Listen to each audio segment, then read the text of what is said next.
दोस्तों, आप सभी का हार्दिक स्वागत है हमारे YouTube चैनल में।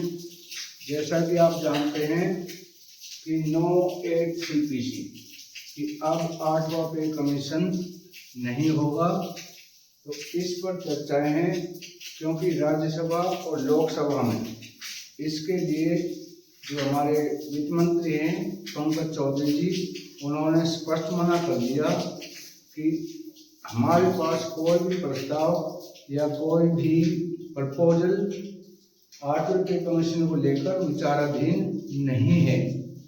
तो इसको लेकर यदि 8वां पे कमीशन विचाराधीन नहीं है तो इसके बदले हमें क्या मिलेगा, तो इस पर हम चर्चा करेंगे कि यदि पे कमीशन नहीं है तो हमारी जो सैलरी है वो परफॉर्मेंस बेस्ड पे हमें दी जाएगी, बढ़ाई जाएगी।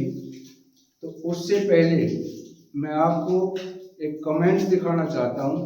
साथियों, जो सेना के बारे में कुछ भी नहीं जानता वो आदमी इस तरह के कमेंट्स कर देता है, तो मैं उस कमेंट्स को दिखाऊंगा। मेरे फ़ोन पे वो कमेंट्स आया है, लेकिन मैं इसकी आईडी डिस्क्लोज नहीं करूँगा। I'm don't want to disclose the ID, क्योंकि ये बहुत शर्मिंदा हो जाएंगे। लेकिन इन्होंने जो कमेंट किया है वो शायद ये सेना के बारे में बिल्कुल अनजान है, नहीं जानकारी होती तो इस तरह के कमेंट ये नहीं करते। तो साथियों, इन्होंने कमेंट क्या किया है कि पेंशन भोगी सरकारी दामाद, इनकी सोच देखना, इनके विचार देखना, और सेना के बारे में इन्हें कुछ नहीं पता है, नहीं तो ये ऐसा कमेंट्स कभी भी नहीं करते। इन्होंने लिखा है पेंशन भोगी सरकारी दामाद, इन्हें हर वक्त महंगाई भत्ते चाहिए, पेंशन में वृद्धि चाहिए, 8वां वेतन आयोग चाहिए। ये नहीं सोचते कि प्राइवेट सेक्टर वाले कैसे जी रहे हैं। हाई महंगाई भत्ता, हाई पे कमीशन, हाई पे कमीशन, शर्म करो। तो साथियों, मुझे बड़ी शर्मिंदगी महसूस हुई इनका कमेंट्स पढ़ के, क्योंकि ये नहीं जानते। इस तरह के कमेंट्स देते समय सोच समझ के कमेंट्स देना चाहिए कि आप सेना के बारे में क्या जानते हो, पेंशन भोगियों के बारे में क्या जानते हो। तो इससे कई लोगों को भावनाएं आहत होती हैं, भावनाओं को ठेस पहुंचती है।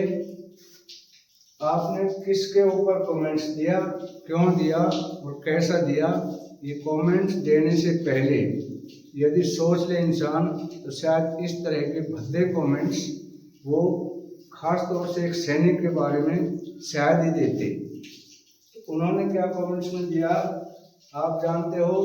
जिनके ऊपर आप कमेंट्स दे रहे हो उनमें से सैकड़ों लोग देश की रक्षा में, देश की सुरक्षा में, देश सेवा में आज तक अपने घर नहीं आए। वो ग्लेशियर की चट्टानों में, ग्लेशियर में बर्फ की चट्टानों में आज भी उनके दबे हुए हैं और उन्होंने अपना घर नहीं देखा, वो वहीं दबे हुए हैं, निकाल भी नहीं पाए हैं। मैं आपको कई उदाहरण देता हूँ। मुझे बड़ा ठेस पहुँची है कमेंट्स पढ़ के कि 30 साल बाद डेड बॉडी मिली है। अभी पिछले 2 महीने बाद ही झुंझुनू का केस था, जिनकी डेड बॉडी 56 साल बाद बर्फ की चट्टानों के नीचे से निकली थी। आप सोचिए और बताइए क्या उनके बच्चों पे बीती होगी, क्या उनके वीरांगनाओं पे बीती होगी, क्या उनके माँ बाप पे बीती होगी, जिन्होंने अपने बाप की, अपने भाई की बॉडी को कंधा लेने के लिए भी, कंधा देने के लिए जीवित नहीं रहे। मुझे इस कमेंट को पढ़ते ही बिल्कुल बहुत ज़्यादा आघात पहुंचा है, शायद सभी सैनिकों को पहुंचेगा कि इस तरह के कमेंट जो अच्छा इंसान है वो कभी नहीं देता। और आपने पढ़ा भी होगा अहमराज की माँ, जिसका सर काट कर पाकिस्तानी ले गए थे और सर काट के बिना सिर की बॉडी उन्होंने भेज दी थी। तो उसकी माँ ने कहा था कि जब मेरे बेटे को आर्मी में भर्ती किया तब आपने एक एक अंग का मुआयना किया था, एक एक अंग नापा था। 6 फीट का मेरा बेटा गया था और 3 फीट का मेरा बेटा वापस आया है। तो इस तरह की सैनिकों की जो यातनाएं, सैनिक जो कष्ट सहन करते हैं, उसके बारे में सोचे बगैर लोग ऐसा कमेंट कर देते हैं। ये बड़ी शर्म की बात है इस तरह के कमेंट्स मैं रिक्वेस्ट करता हूँ जो ऐसे कमेंट्स करते हैं वो अपने बेटे, अपने भाई, अपने रिश्तेदार को, किसी को भी एक बार चाहे 6 महीने ही भेजो, आर्मी में भेज के देखो, फिर पता लगेगा कि कठिनाइयाँ क्या हैं। मैं गारंटी देता हूँ कि 6 महीने में पता लग जाएगा कि आर्मी की वास्तव में नौकरी क्या होती है। जो भी आर्मी में जॉब करता है उसकी 5 साल एज कम हो जाती है। यहाँ प्राइवेट सेक्टर है, इनमें क्या होता है, आप जॉब लग जाते हैं। उन्होंने ये बोला कि प्राइवेट वालों को देखो, तो प्राइवेट वालों को देख रहे हैं हम। उनको जब भी वो जॉब लगते हैं, अगर उनकी सैलरी नहीं बढ़ाई, यूनियन कर देते हैं, यूनियन से भी सैलरी नहीं बढ़ती है, वो जॉब छोड़ के दूसरी जगह चले जाते हैं। लेकिन क्या कभी सोचा है कि सैनिक कितना बंधा हुआ है, देश के प्रति कितना निष्ठावान है। चाहे कहीं पानी खराब है, कहीं पानी में तेल है, कहीं जलवायु इतनी है, कहीं बर्फ पड़ रही है, लेकिन फिर भी उसने कसम खाई है कि वो देश के लिए हवा, अग्नि और पानी के रास्ते जहाँ भी जाना पड़ा वहाँ जाएगा। तो प्राइवेट सेक्टर वालों की तरह भाई वो जॉब नहीं बदल पाएगा। आपने तो सैलरी नहीं बढ़ाई, प्रोटेस्ट कर दिया, जॉब छोड़ दी, आपके बॉस से कोई अनबन होगी, जॉब छोड़ दी। लेकिन क्या एक सैनिक या अर्धसैनिक बलों में इस तरह का हो सकता है? वो जॉब छोड़ सकते हैं? वो नहीं छोड़ सकते। तो ये बहुत ज़्यादा अंतर है। तो इस तरह के कमेंट्स करने वालों से मुझे बड़ी आज दिल को आघात पहुंचा है, ठेस पहुंची है कि इस तरह के कमेंट जब तक सेना के बारे में पूरी जानकारी ना ले लें तब तक इस तरह के कमेंट कृपया करके ना करें। सेना की जो नौकरी है इतनी टफ है कि जिसने की है वही जानता है। एक कहावत भी है कि जाके पैर न फटे बिवाई, सो का जाने पीर पराई।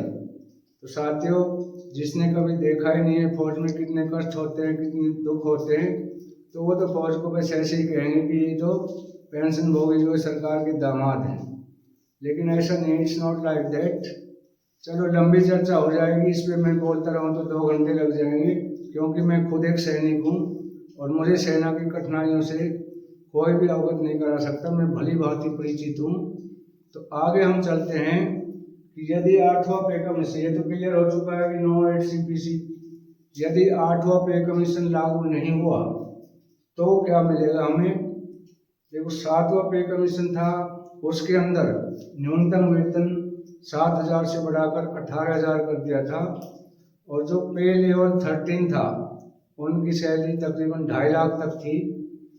तो अब हमारे सैनिक संगठन और हमारे जो और भी संगठन है, केंद्रीय कर्मचारी संगठन है, एक्स सर्विसमैन लीग है, वो लगातार अपने प्रयास जारी रखे हुए हैं, अपने अपने अटकलें लगाए हैं, बाजार गर्म हो रहे हैं, क्योंकि हर 10 साल बाद पे कमीशन उठता है, वेतन वृद्धि होती है। तो अब 1 दशक हो चुका है और हमारे जो महंगाई भत्ते हैं वो 1 दशक से 3 या 4% से ज़्यादा नहीं बढ़ाए जा रहे हैं। तो इसमें सभी को आस थी कि पे कमीशन मिलेगा, लेकिन ये लिखित में जवाब दे चुके हैं। लोकसभा में, राज्यसभा में लिखित जवाब आ गया है, ये लेटर भी मैं आपको दिखाऊंगा। उन्होंने क्लियर कर दिया है कि हमारे पास 8th पे कमीशन का कोई भी प्रस्ताव या प्रपोजल विचाराधीन नहीं है। तो यदि पे कमीशन नहीं है तो होगा क्या? तो पे कमीशन नहीं है तो या तो जब 7वें वेतन आयोग में हमारा जो फिटमेंट फैक्टर था 2.57 से लागू किया था, और यदि अब 8वां पे कमीशन लागू होता है तो हमारा फिटमेंट फैक्टर जो हमारे परफॉर्मेंस बेस्ड पे है वो 3.86 हो जाएगा, और जो न्यूनतम वेतन है वो 18,000 से बढ़ के लगभग 34,500 पहुँच जाएगा। तो देखो, सभी को अपने वेतन वृद्धि की आस है, लेकिन ये क्लियर हो चुका है कि 8वां पे कमीशन अब नहीं होगा।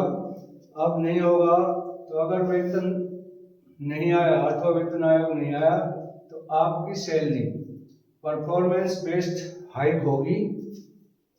तो उसका क्राइटेरिया क्या होगा दोस्तों? अब सवाल ये उठता है, सवाल ये होगा कि परफॉर्मेंस बेस्ड आपकी सैलरी होगी, तो ये एक बड़ा स्टेप होगा। तो इसके फेवर में कुछ तर्क भी होंगे, वितर्क भी होंगे, सभी किस्म के साथी लोग हैं, सभी किस्म की प्रजा है, तो इसके तर्क वितर्क होंगे और फिर सामने निकल के क्या आता है उससे हम आपको अवगत अवश्य कराएंगे। तो आज के लिए इतना ही, धन्यवाद, कल फिर मिलेंगे।